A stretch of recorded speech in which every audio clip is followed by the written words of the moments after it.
हे अर्जुन, वेद उपर्युक्त प्रकार से तीनों गुणों के कार्यरूप समस्त भोगों एवं उनके साधनों का प्रतिपादन करने वाले हैं।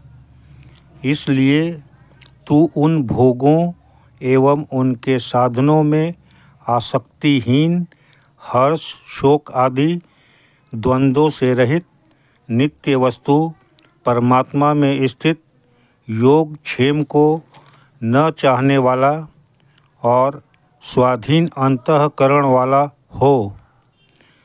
सब ओर से परिपूर्ण जलाशय के प्राप्त हो जाने पर छोटे जलाशय में मनुष्य का जितना प्रयोजन रहता है, ब्रह्म को तत्व से जानने वाले ब्राह्मण का समस्त वेदों में उतना ही प्रयोजन रह जाता है। तेरा कर्म करने में ही अधिकार है, उसके फलों में कभी नहीं। इसलिए तू कर्मों के फल का हेतु मत हो तथा तेरी कर्म न करने में भी आसक्ति न हो। हे धनंजय, तू आसक्ति को त्याग कर तथा सिद्धि और असिद्धि में समान बुद्धि वाला होकर योग में स्थित हुआ कर्तव्य कर्मों को कर। समत्व ही योग कहलाता है।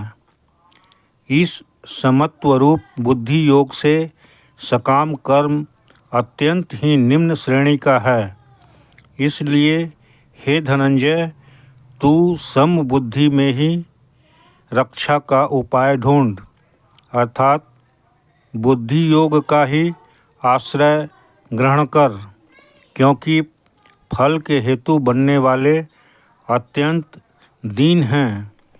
सम बुद्धि युक्त पुरुष पुण्य और पाप दोनों को इसी लोक में त्याग देता है, अर्थात उनसे मुक्त हो जाता है।